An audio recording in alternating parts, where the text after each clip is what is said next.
Assalamualaikum warahmatullahi wabarakatuh. Alhamdulillah, semua salatu wassalamu ala rasulillah ma ba'd. Anak-anak semua, mohon maaf sebelumnya. Kita tadi sudah berusaha masuk link Zoom, tapi karena memang sinyal yang menjadi kendala kita untuk belajar melalui via link Zoom. Pada hari ini, mohon maaf, tapi juga berpakaiannya pakaian olahraga ya. Karena memang setiap hari Jumat kan kita berpakaian olahraga. Anak-anak semua, pada kesempatan hari ini silakan dibuka buku kalian di halaman 43, pelajaran 5, sikap santun dan menghargai sesama. Apa yang diharapkan dari hasil belajar atau kompetensi yang diharapkan dari kalian semua setelah belajar sikap santun dan menghargai sesama ini? Kalian yang pertama dapat memahami apa pengertian daripada santun ya. Kemudian kalian dapat menerapkan nilai-nilai kesantunan dalam kehidupan sehari-hari, dan kalian dapat mengambil hikmah dari sikap santun Nabi kita Muhammad Sallallahu Alaihi Wasallam. Anak-anak semua, yang pertama, sikap santun dan menghargai sesama, mengetahui keteladanan dari Nabi Muhammad Sallallahu Alaihi Wasallam. Yang pertama, kita tidak asing lagi bagaimana sosok junjungan kita baginda Nabi Muhammad Sallallahu Alaihi Wasallam sejak beliau diangkat, sebelum diangkat menjadi Rasul. Orang-orang kafir terdahulu pun ya, yang saat itu Nabi sebelum diangkat menjadi Rasul, seantero Jazirah Arab itu mengenal sosok Nabi kita Muhammad SAW adalah sosok yang santun, bahkan memberikan gelar. Kalau sekarang ini ada yang doktor honoris causa karena penemuan-penemuannya, ada profesor, tetapi masyarakat Jazirah Arab, seluruh Jazirah Arab itu memberikan gelar yang mereka bersepakat kepada Nabi kita Muhammad SAW dengan gelar Al-Amin, dapat dipercaya. Gelar ini tidak didapat dengan begitu saja. Ada hal-hal yang dinilai dari sosok Nabi kita Muhammad SAW, yaitu salah satunya adalah sikap santun. Nabi kita Muhammad SAW adalah teladan bagi semua umat Islam, bahkan teladan bagi semua manusia. Di antara sikap Nabi Muhammad SAW yang bisa kita teladani adalah sikap santun, ya, santun dalam berbicara. Apa sih santun itu? Sopan, kemudian tidak terlalu tinggi dan tidak juga terlalu lemah, ya, sedang-sedang saja. Nabi Muhammad SAW tidak berbicara jika tidak ada keperluan. Nah, ini salah satu santun dalam berbicara ya, yang ada pada diri Rasul. Jadi Rasul itu tidak suka yang, maaf ya, sekarang ini banyak masyarakat kita cenderung senangnya ngobrol ya. Kalau Nabi kita Muhammad SAW itu, ya, beliau itu tidak akan bicara kalau tidak ada keperluan, ya, sehingga terhindar dari hal-hal gosip, ghibah, terhindar dari hal-hal yang membuat lisan terjerumus dari perbuatan dosa. Nabi Muhammad SAW selalu berbicara dengan jelas, ya, kata-katanya penuh dengan untaian mutiara dan penuh makna. Jadi kalau ngomong Nabi Muhammad itu sebentar tapi dalam, ya, dalam maknanya, sehingga orang-orang dulu sangat segan kepada Nabi kita Muhammad SAW. Nabi Muhammad SAW selalu berbicara seperlunya, tidak dikurangi, tidak dilebihkan. Yuk, mulai dari saat ini belajar dari sosok Nabi kita Muhammad SAW itu kayak kalau bicara ya seperlunya aja lah, nggak usah berlebihan, nggak usah dikurangi.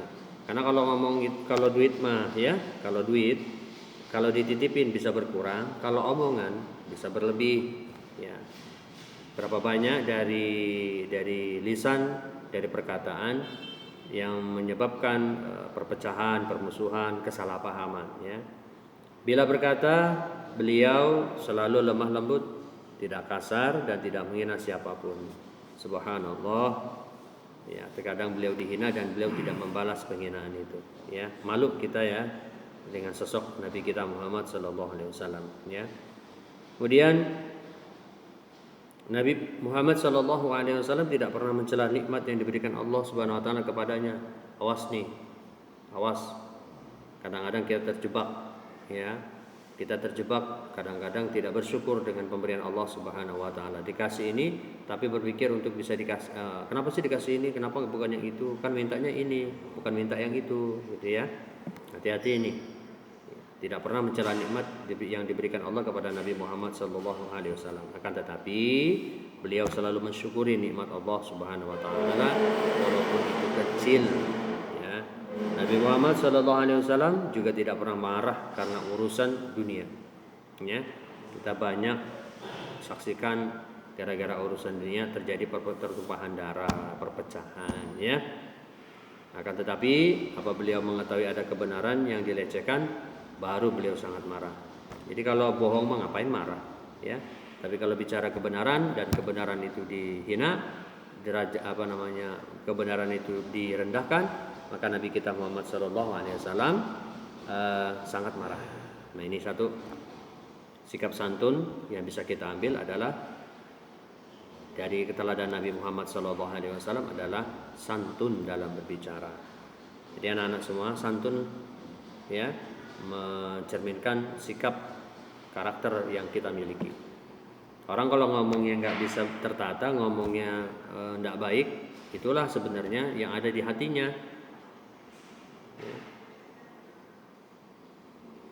Kalau orang ngomong nggak baik, mungkin kalau lagi dalam keadaan emosi barangkali bisa kita maklumi. Tapi ini mah emosi enggak, ya, omongannya kasar, omongannya merendahkan orang, omongannya melecehkan orang. Nah, artinya dari sosok seperti ini tidak ada kesantunan yang timbul dalam kepribadiannya. Yang kedua, Nabi Muhammad sallallahu alaihi wasallam itu santun dalam melayani umat. Allahu Akbar. Kadang-kadang di tengah-tengah masyarakat, di tengah-tengah hiruk pikuk dalam dunia ini, sering kita temui ada orang-orang yang tugasnya melayani umat tetapi kasar, tidak santun dalam melayani umat. Ya, banyak. Ya, mungkin kalian pernah terlintas mendengar pembicaraan orang dewasa atau pernah tidak sengaja melihat tayangan di televisi, area publik, area pelayanan umum. Kadang-kadang orang yang butuh pelayanan suka dibentak, ya, kata-katanya kasar, bukan kata-kata mengarahkan. Nabi Muhammad SAW, anak-anak semua, selalu mencurahkan perhatiannya kepada semua umatnya. Catat dengan baik-baik, dari sejak beliau hidup sampai nanti kita dibangkitkan di padang mahsyar, Nabi Muhammad SAW tidak pernah berhenti kesibukannya untuk umatnya. Maka ini menjadi sebuah i'tiqad, keyakinan buat kalian semua, ya. Jadi Nabi Muhammad itu tidak pernah berhenti dari kesibukannya untuk memikirkan umatnya, ya, melayani umatnya. Beliau tatkala hidup saja risau dengan umatnya, sedih dengan umatnya. Dan tatkala dipanggil oleh Allah Subhanahu wa taala, nah ini terkait dengan bulan Maulid, ya. Saat ini kita sedang di bulan Rabiul Awal, bulan kelahiran Nabi kita Muhammad sallallahu alaihi wasallam. Nabi saja ketika beliau wafat itu risau bagaimana umatnya. Bagaimana dengan umatnya? Bahkan ketika Allah memerintahkan malaikat Israel mencabut nyawa, Allah katakan kepada Israel dengan pesan, sampaikan salamku, ya, kepada Muhammad sallallahu alaihi wasallam, katakan bahwa ini saatnya dia menemuiku. Sangat luar biasanya Rasulullah kita, sehingga malaikat Israel pun datang, ya, bersilaturahim sebelum mencabut ruhnya, ya. Dan kemudian beliau bersilaturahim menyerupai manusia, kemudian berkata Rasulullah kepada Israel, siapa engkau? Aku adalah pemutus kenikmatan, kata Israel. Artinya orang hidup itu semua kenikmatannya akan diputus ketika rohnya dicabut dari jasadnya. Dan kata Israel, aku diperintahkan untuk mencabut rohmu. Itu pun kalau diperbolehkan oleh engkau Muhammad. Allahu Akbar. Israel minta pamit dulu. Kalau Nabi Muhammad mau, saya dicabut. Kalau enggak jadi dicabut. Gitu. Ya. Bayangin aja nih kalau kita yang ditanya malaikat Israel seperti itu, ya. Nah, begitu sedang beliau mengiyakan, ketika sakaratul maut terjadi, Allahu Akbar, berkata kepada Israel, seperti ini rasanya sakitnya sakaratul maut. Kata Nabi Muhammad SAW, ya Allah. Nabi berdoa ketika ruh sampai di dalam sampai ruh berjalan di pusatnya, beliau berkata, ya Allah, timpakan rasa sakit sakaratul maut ini hanya kepadaku saja, umatku jangan. Allah, ya. Begitu sampai di tenggorokan, ruh itu keluar, lalu Rasulullah berkata, usikum ya bisalah wa ma malakat aimanukum. Aku berwasiat kepadamu untuk mengerjakan salat dan orang-orang yang menjadi tanggung jawabmu. Ummati. Lepas. Lalu bagaimana setelah kehidupan akhirat berakhir? Rasulullah sibuk melayani umatnya untuk diberikan syafaat agar terselamatkan dari murkanya Allah dan dari azab neraka. Allahu Akbar. Ketika kita berbondong-bondong di mahsyar, kita melewati jembatan sirat, Rasulullah sibuk, ta'al ya umati, kemari umatku. Aduh, merinding gitu ya. Kenapa umat Nabi Muhammad itu nampak? Apa cirinya? Seluruh anggota wudunya bercahaya. Ya, seluruh anggota wudunya bercahaya. Dan Nabi tidak akan repot menilainya. Ya. Tapi ada orang yang selama hidupnya salat, wudu, tapi kok redup ya, nggak percaya sehingga Nabi tidak melihatnya. Nah, ini hati-hati, ya. Jadi anak-anak semua,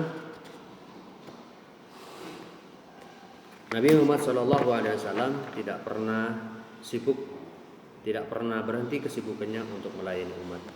Baik, ini saja yang bisa disampaikan.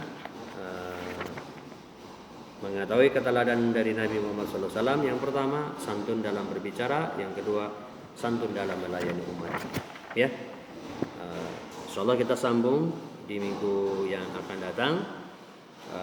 Tugasnya nanti Abi kirimkan setelah kalian melihat link video pembelajaran Abi. Semoga Allah Subhanahu wa taala menganugerahkan kepada kalian semua ilmu dan sikap akhlakul karimah, kesantunan, sehingga bangsa dan negara, agama akan mencorong di bumi Indonesia. Amin ya rabbal alamin. Itu saja, kita tutup dengan doa hamdalah dan kifaratul majlis. Alhamdulillahirabbil alamin. Subhanakallahumma wa bihamdika asyhadu an la ilaha illa anta astaghfiruka wa atubu ilaik. Assalamualaikum warahmatullahi wabarakatuh.